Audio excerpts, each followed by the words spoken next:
You've purchased a car seat, you've bought the crib, and you've pre-registered at the hospital for your delivery. There's one more important thing you need to consider as you prepare for the birth of your baby.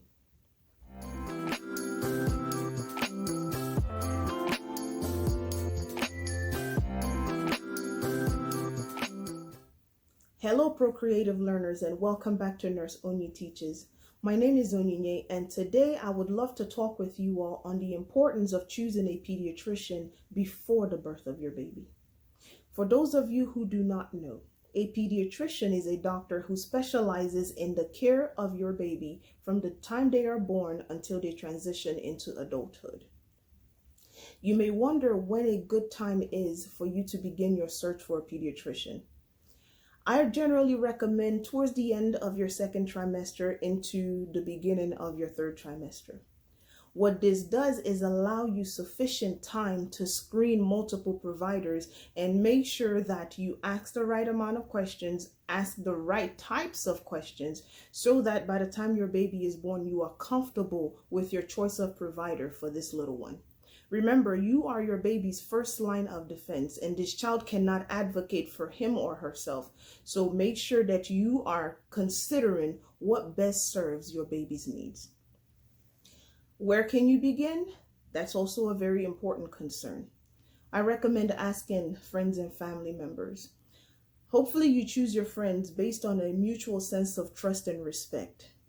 Now, if you have friends who have young children, they may be able to lead you or point you in the right direction for a provider that meets their needs well.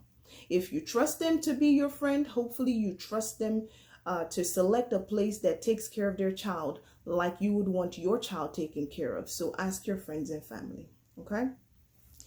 Beyond asking friends and families, you may also want to consult with the online environment. A good place to start is with the website of the American Academy of Pediatricians.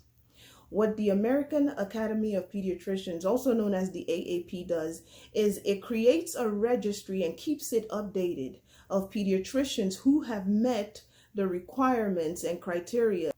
That means that there is no infringement on their practice rights. So you can trust the information on the AAP site and you can move forward from there. Once you have searched the AAP site and decided on a few pediatricians that seem to match your needs, it is now time to go to those pediatricians' websites, if they have one, and read the reviews that real parents have left regarding their experiences with those pediatricians. Now, it's important to remember that everybody's review is not representative of the truth. Some people choose pediatricians without fully making sure that they align with their needs. And then they'll come and leave a negative review. So make sure that you are screening these reviews tongue in cheek, okay? Take it with a pinch of salt. After reading reviews and determining which pediatricians you would like to further explore, it's time for you to start making some phone calls. When you call these doctors, there are some very important questions you need to ask them. First question is, do you accept my healthcare insurance?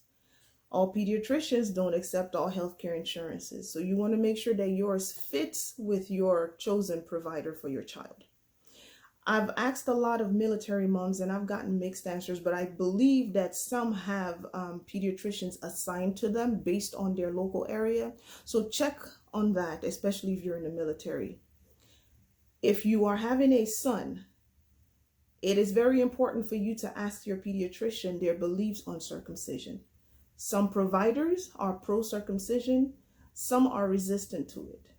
Regardless of how your pediatrician feels about circumcision, they should be willing to provide you with the pros and cons of circumcising your son without you feeling pressured to choose either or. You also want to ask your pediatrician on their approach to breastfeeding.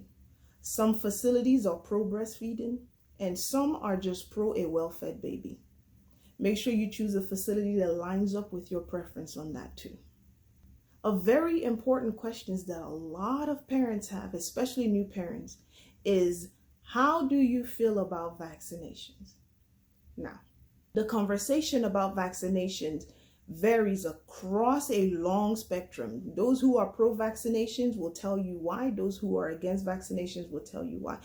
Do not go by word of mouth on this. Make sure you sit down and have a conversation with your pediatrician of choice on why they choose to vaccinate your baby.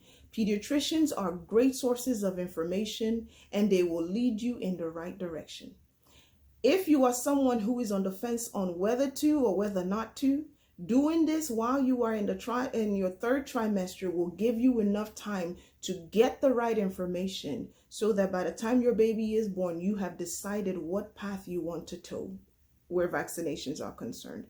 This is why it's important to start looking for a pediatrician towards the end of your second trimester and into your third trimester.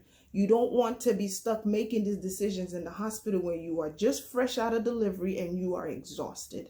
Make sure you communicate these concerns to your doctor. You may also want to know whether your doctor has a singular location or multiple locations. Ask them for their hours of operation.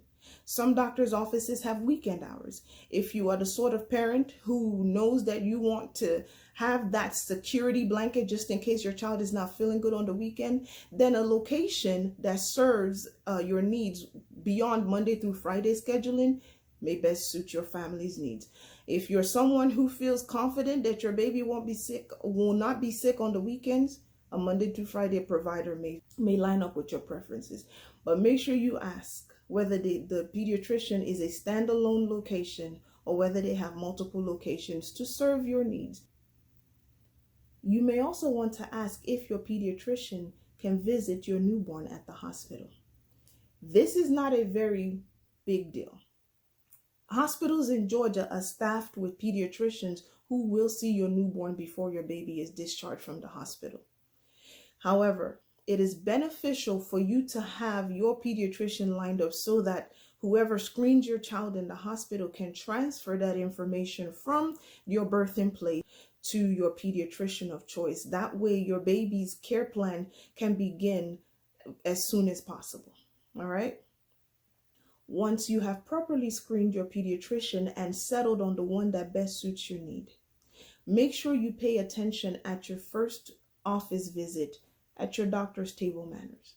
Most pediatricians are excellent, and they have to be. They're dealing with babies, they're dealing with children, and children are usually, they are a population whose needs cannot be easily predicted.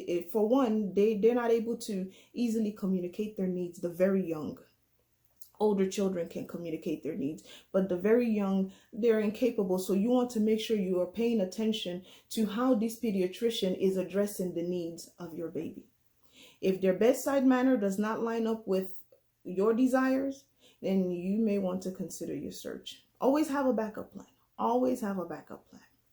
For those of you who are located in different states or in different countries, make sure to search out the law as it relates to your area of residence.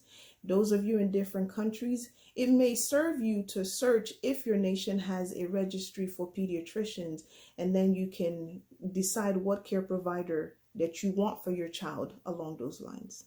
Okay? If you have not already, go ahead and hit the subscribe button. Go ahead and like the video and share this with somebody who can benefit from it. And then if you have questions or concerns that I did not address in the video, leave me a comment and I will address it either directly to you or in another video. Thank you for watching this video. Be blessed. I wish you a safe, healthy, and happy pregnancy and a smooth delivery. Until the next time.